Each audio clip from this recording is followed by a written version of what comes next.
Jack's first big snowshoe sale was to the pulp and paper mill in Corner Brook, the time the purchasing agent called looking for 36 pairs.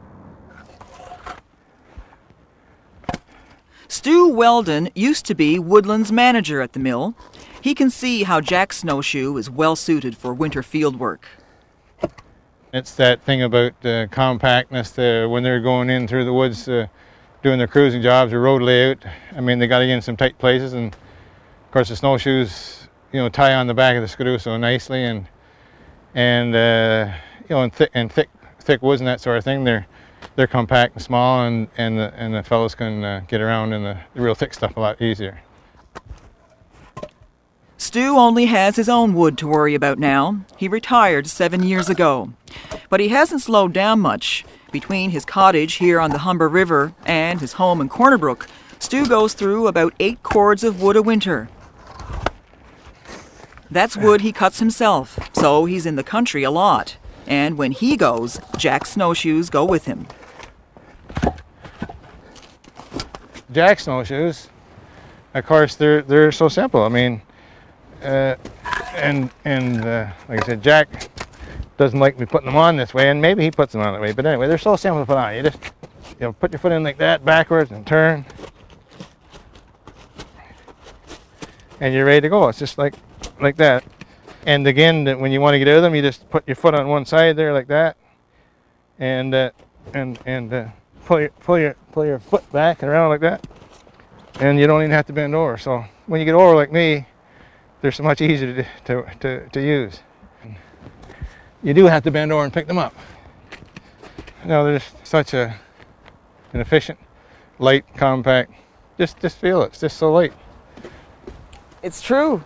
It's true. There's nothing to it. There's nothing to them at all. No, That's no. right. That's right. I mean, even if you're when you're out snaring rabbits or something like that, and you want to walk a distance where you got a hard trail and you want to put them in your pack sack. I mean, or tie them on the back of your pack sack. You don't even know they're there. And then when your skidoo gets bogged down sometimes, they're a great shovel, of course. I like to say this, it has the innate tendency to, or propensity to regain its former configuration. I love saying that. But what does it mean? It means that it's always pressing outward. If the wooden one, if it gets wet, it'll collapse in on itself, right? And the line will all tangle up. But this one has the tendency to spread itself out. It's a spring steel. And when you walk on it, and any snowshoe, when your weight goes down, especially if you're walking on very uneven ground, something has to give. So this will close in, but it'll immediately go back. So it regains its former shape. Right? So do you get to the point, Glenn, where you don't even realize you have them on anymore? Definitely. Is that right, eh? Most times for lunch, I won't even take them off. I'll stop and have a cup of tea, leave my snowshoes on, and go on again when I'm finished, right? Glenn Nee is a man who knows snowshoes. Glenn's been teaching forestry at the College of the North Atlantic in Corner Brook for 17 years now. And at least twice a week, Glenn has his students out here, from the first snowfall to the last. So snowshoes are a course requirement. Every student has to have a pair. And Glenn recommends Jack's. I remember that saying after a season with them that, God, you're good snowshoes, and they don't fall off your feet, and they're easy to put on, and they're a good price. Yeah, I found the students always had good things to say about Jack's snowshoes, and Scatter student would spend $150, $200 on a pair of Canadian Tire snowshoes, and they never seemed to last, and they always had more problem and more difficulty with the straps, and they certainly weren't homemade in Newfoundland like Jack's snowshoes. It's all music to Jack Carey's ears, the man who'll put his snowshoe up against any other. I find that Jack's they hold up the best, and they're the most comfortable snowshoe that I have ever worn.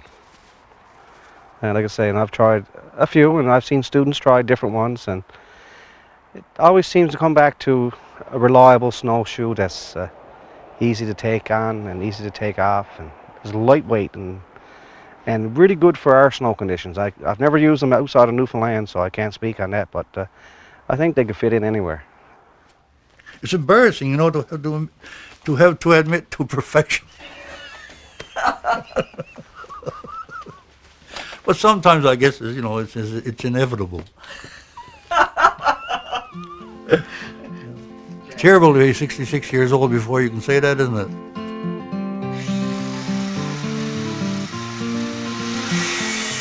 The Snowshoe Man is a title Jack obviously wears proudly. He's come a long way from the time when he couldn't afford to buy a pair. A long, long way. By the way, somebody asked me how long do I intend to go on with this? As long as I can, because I'm going to be dead a long while. But while I can do it, I'm going to do it, you know. A lot of people, my relatives, and that say, "Oh, that's too hard for you now, it's too hard." But it's not too hard, I enjoy it. It's my hobby, so. Yup, Jack Carey is a fellow with good reason to whistle.